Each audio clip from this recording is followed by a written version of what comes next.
someone help me." As soon as our eyes met, I could tell the college girl was asking for help. And then, I ended up helping her and being late for an important business meeting. "This means you're off the fast track now, serves you right." My boss had a smile on his face.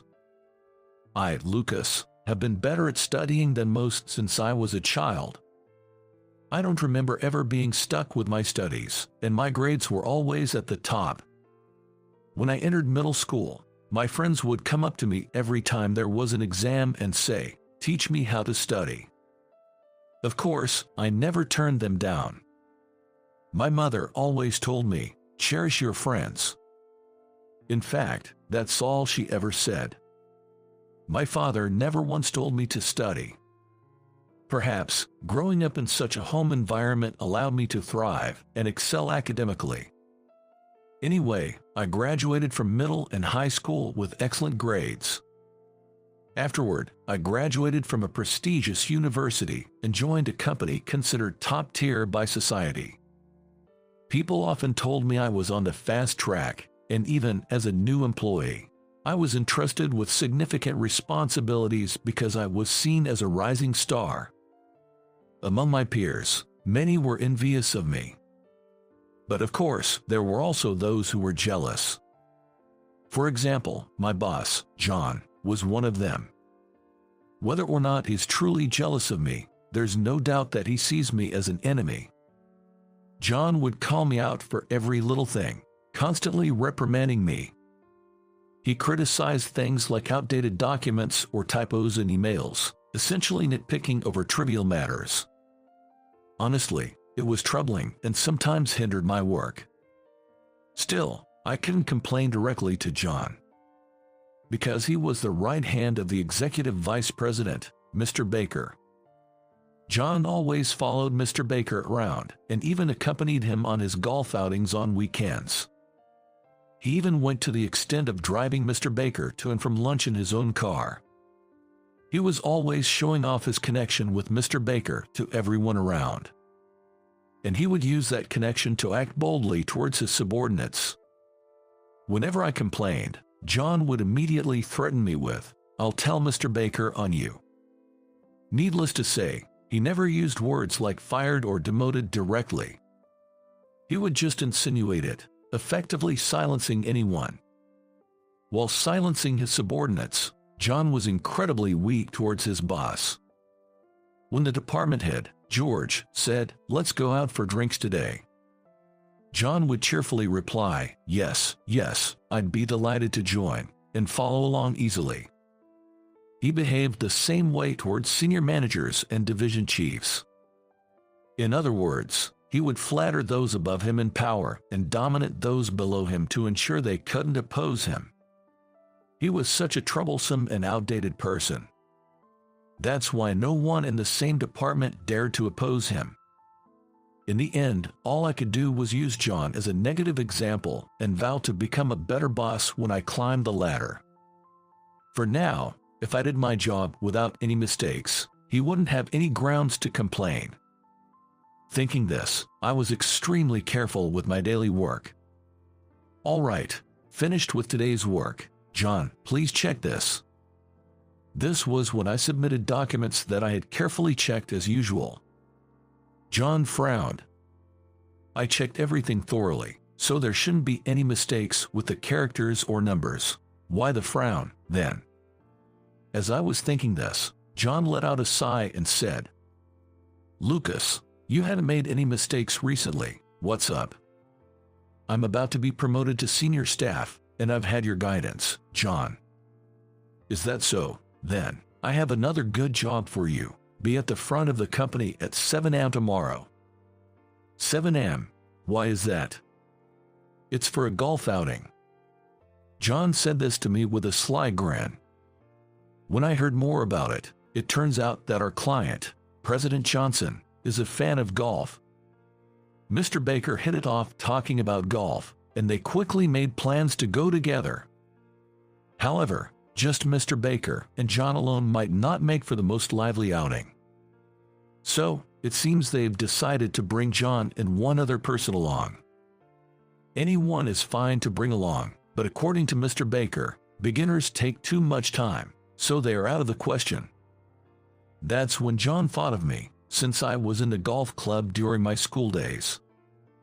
Even though it's an invitation from John, if it involves Mr. Baker and our client Mr. Johnson, it's a business engagement, which is a serious matter. There was no way a mere employee like me could refuse. Reluctantly, I agreed to go to the business golf outing.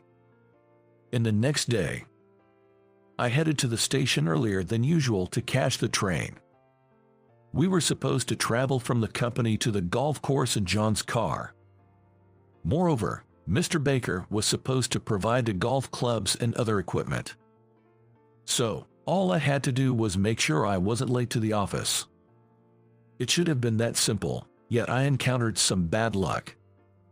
The train I boarded was packed with commuters, a typical rush hour scene. It wasn't so crowded that I couldn't move at all, but it was uncomfortable enough to make me miss the trains I usually take. As I was thinking that I should have taken a taxi to the office, I happened to look up. That's when I noticed a college girl sitting in the seat in front of me. "What's wrong? You seem bothered by something." Upon closer inspection, next to the college girl, who looked annoyed, was a middle-aged man who appeared to be asleep. He looked like a company employee, half drunk from the morning, leaning on the college girl's shoulder.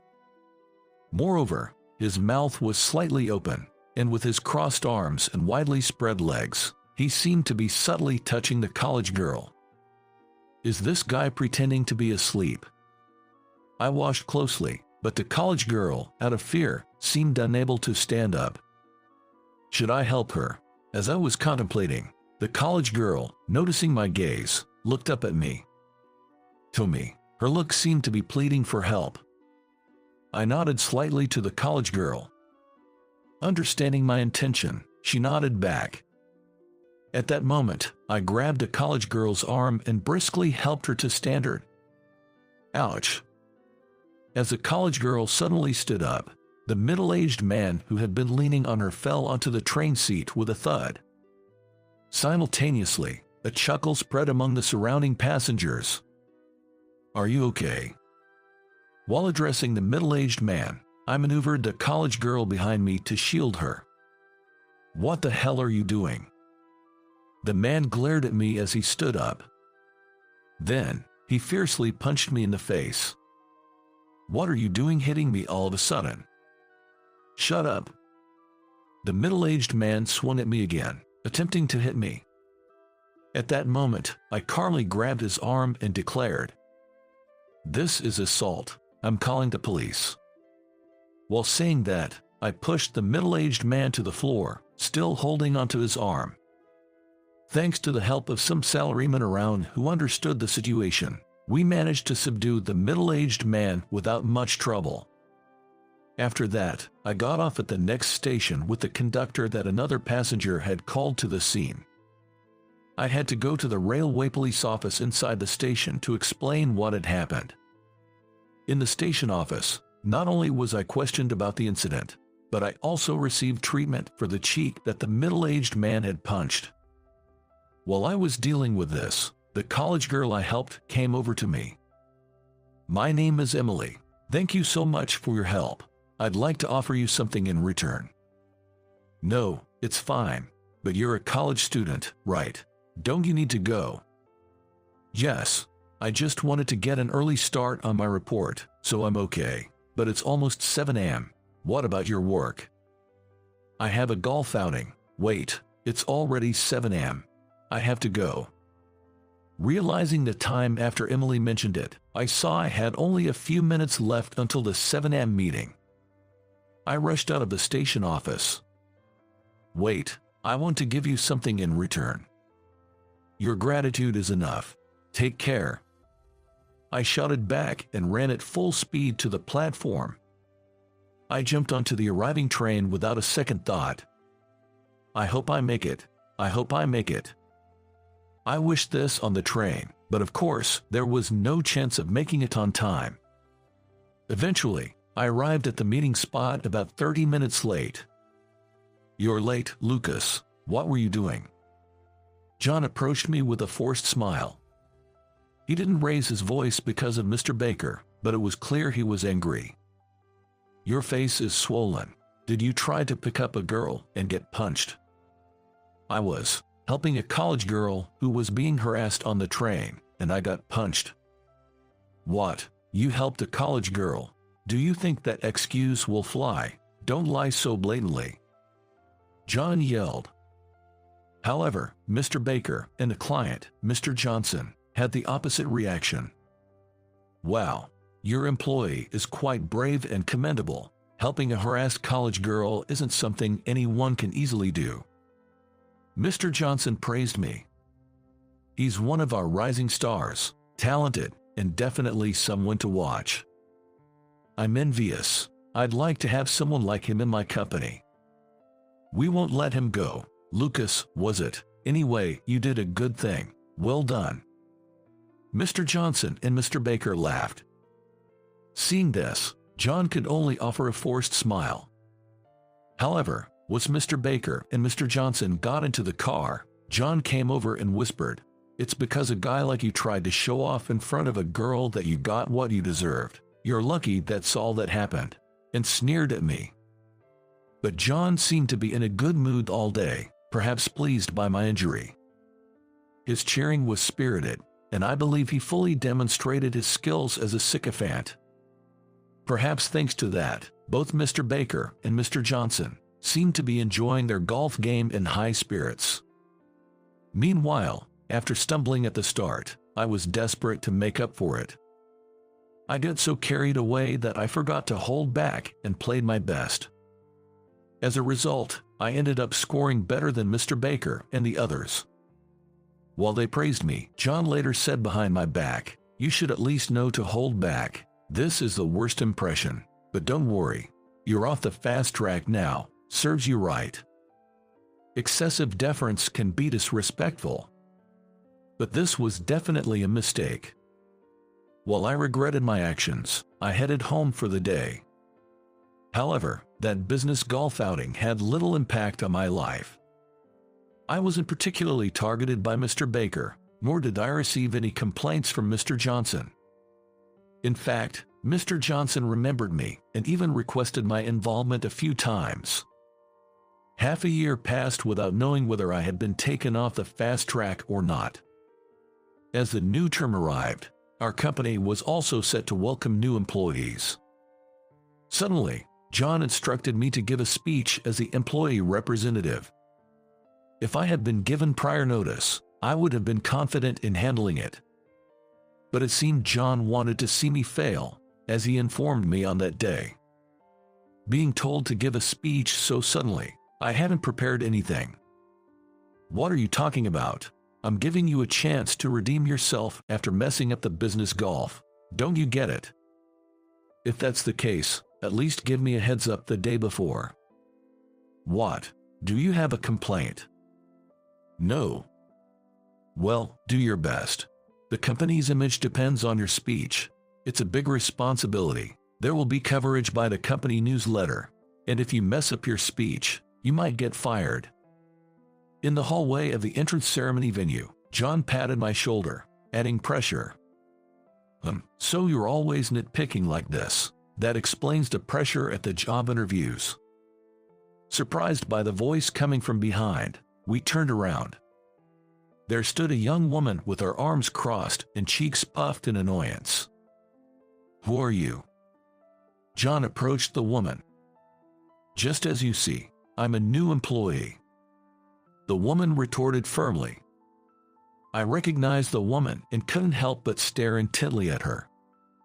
Noticing my gaze, she turned towards me. At that moment, the woman pointed at me and exclaimed loudly, "Oh, it's you, the guy from that time. Hi. Long time no see. So you work here. By the way, is your face okay? Any scars left?" As she spoke, she reached out to touch my cheek. That's when I finally remembered her. The college girl from the train.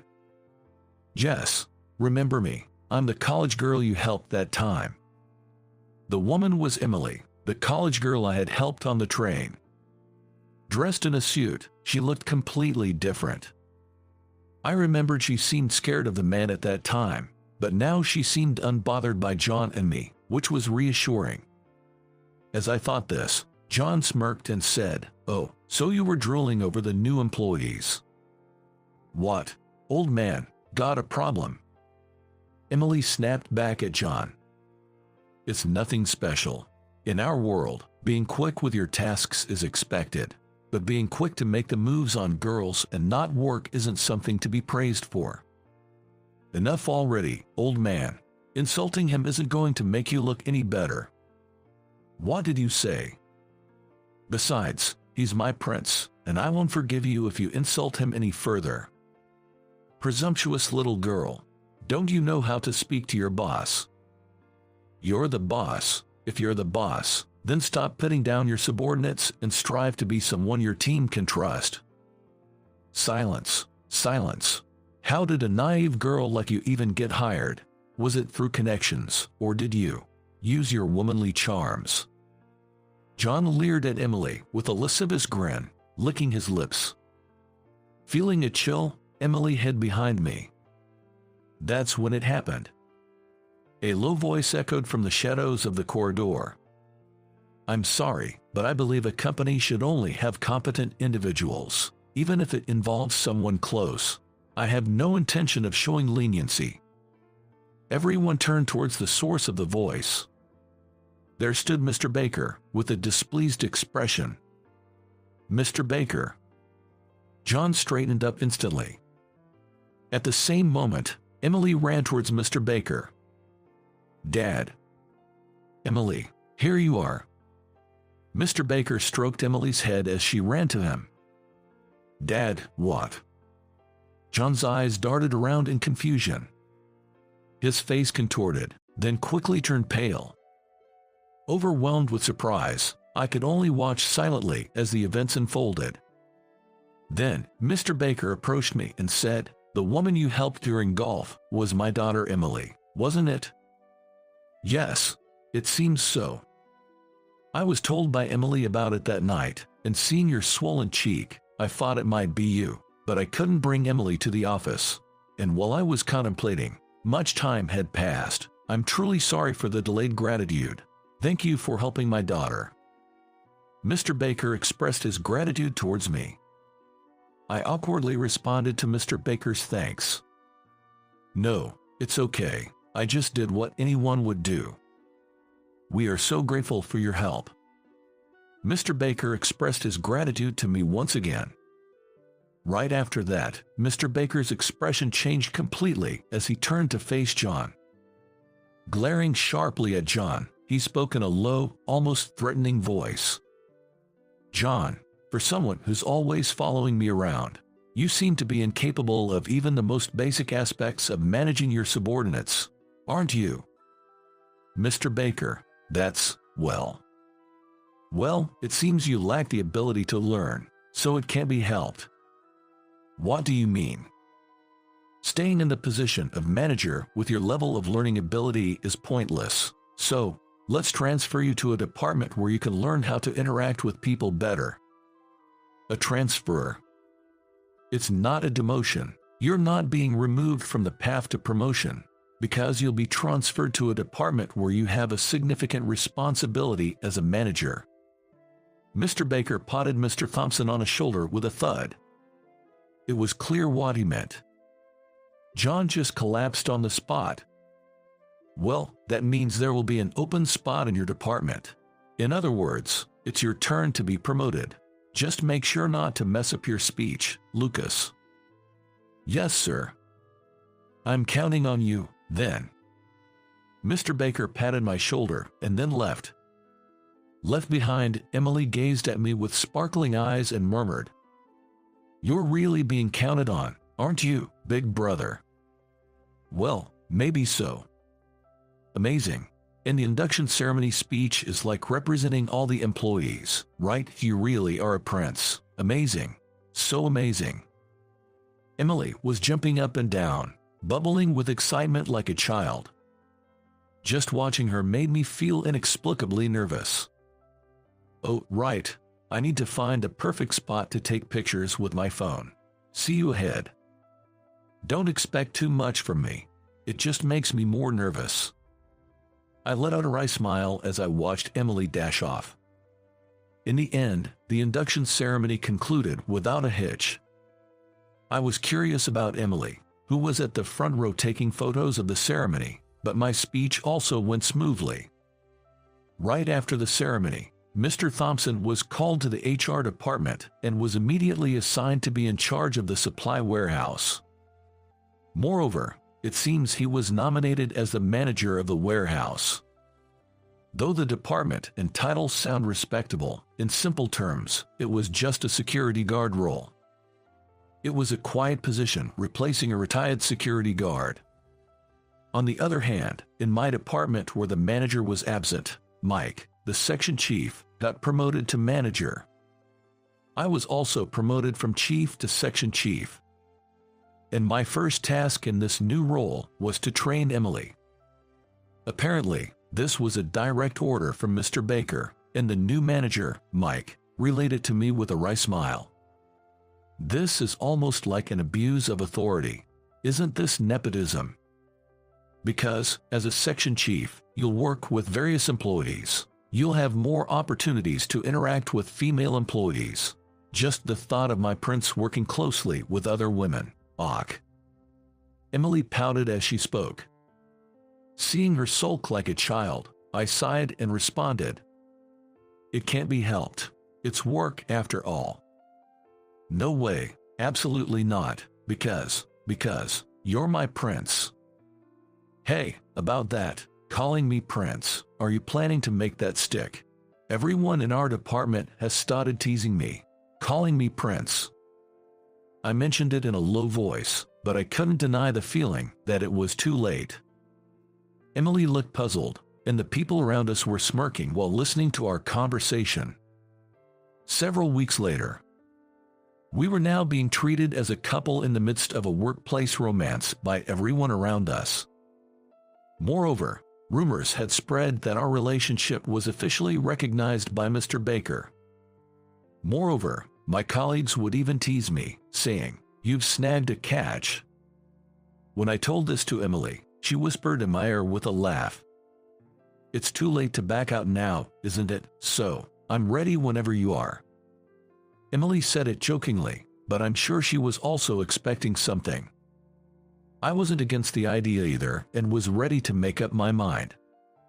So, I responded with this. Will you become my princess starting today? It wasn't the best line for proposing a relationship with marriage in mind, but Emily nodded happily, so I think it was fine. I'll make sure to come up with something more clever when I actually propose. I was already thinking about what to say for the proposal, so I wouldn't panic like I did for that